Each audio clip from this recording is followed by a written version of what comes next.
Chrissy and I were like two peas in a pod when we were little. Ellie and Chrissy, come here!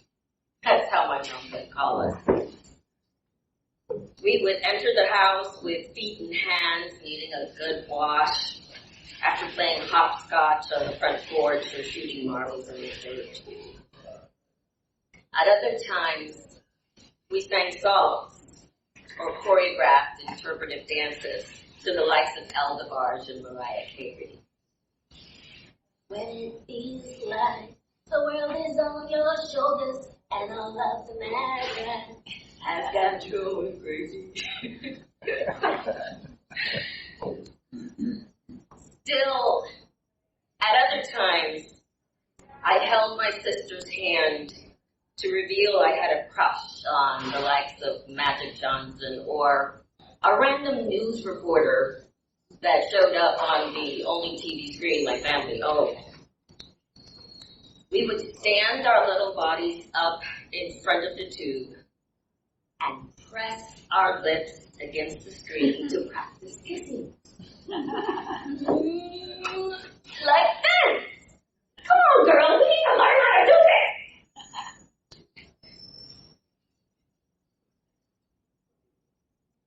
What happened to Chrissy, you ask?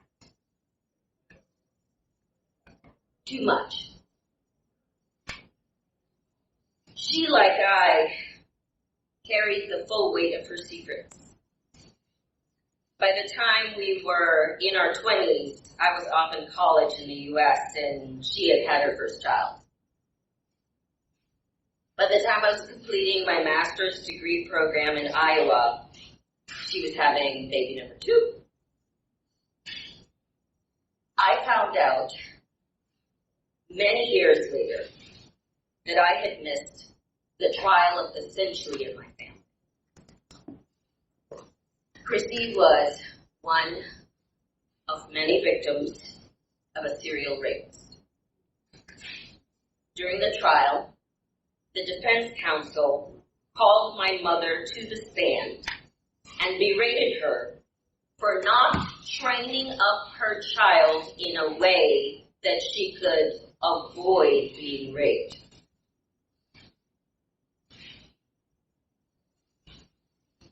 I don't think Chrissy ever outran the pain of that trauma. On one trip home, I noticed how enlarged her body had become. Particularly, I noticed that her back had become broader, like a square battle shield. Her body was stretching left and right. She was no longer the tiniest among us. I used to call her Bird because of how she packed at her food and ate so little. By adulthood, she was carrying weight. It was the first time I realized that human bodies have memories. While the mind suppresses our darkest moments, the body keeps them stored. They infect our cells, and the darkness often leaks out when you least expect it. In the summer of 2021, I was having coffee with a friend.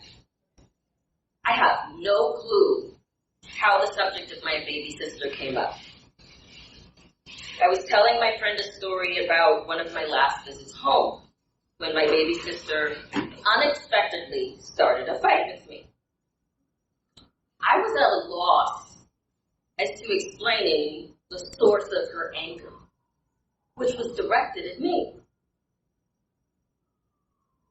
I asked myself, I didn't do anything, did I? When I told my friend the story, tears were rolling down my cheeks and I began to hyperventilate. And my friend looked me in the eye and said, you have to call her before it's too late. So I did. I reached out a few weeks later by video conference and read my baby sister a letter I wrote, addressed to her. In summary, I said, I don't know what I did to make you so angry at me, but whatever it is, I'm sorry. In response, she cried, oh my God, I wanted to call you so badly to tell you that I'm the one who's sorry.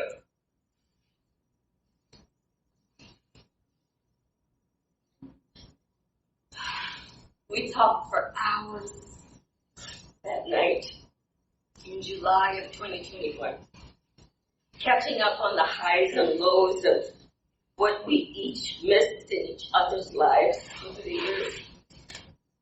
We laughed and we cried together. It was such a relief. We tried to keep up with each other on a consistent basis after that call, but life got in the way.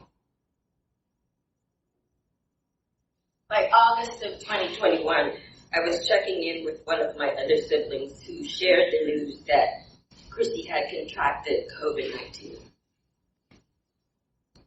I called to check in a few days later when she wasn't picking up her phone.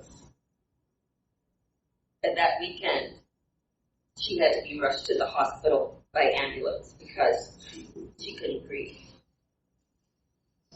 At the time, I thought, this is just temporary.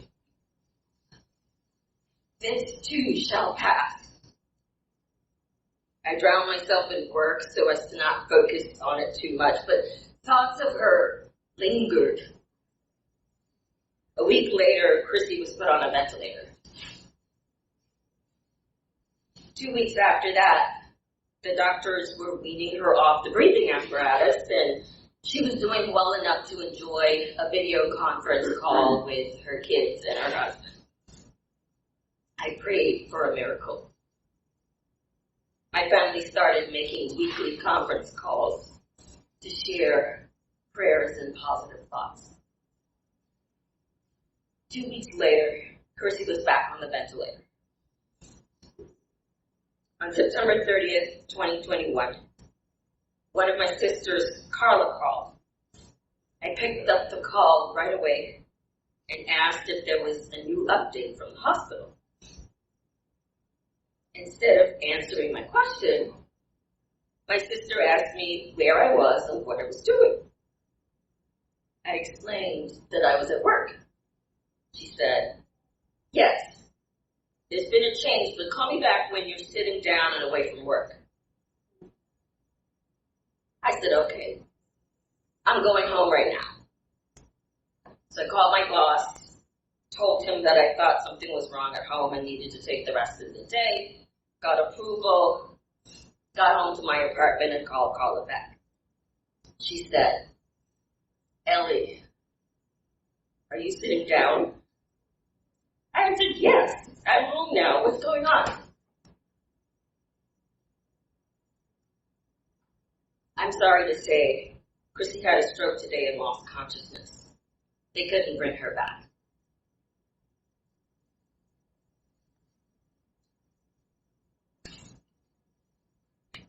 I could hear the tears fall from my sister's face as she shared the news. Everything was slowing down around me.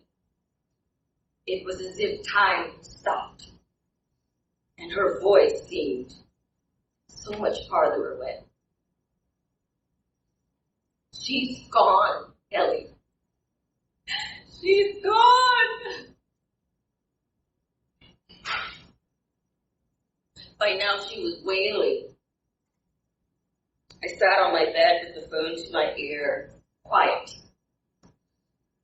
I had no words. My emotions were always delayed.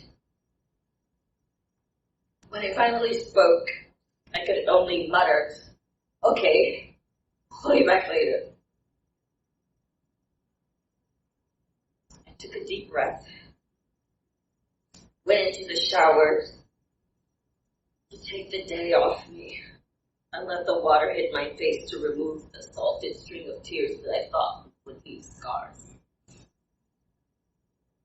I curled up like a little baby back in my mother's womb and cried myself to sleep that night.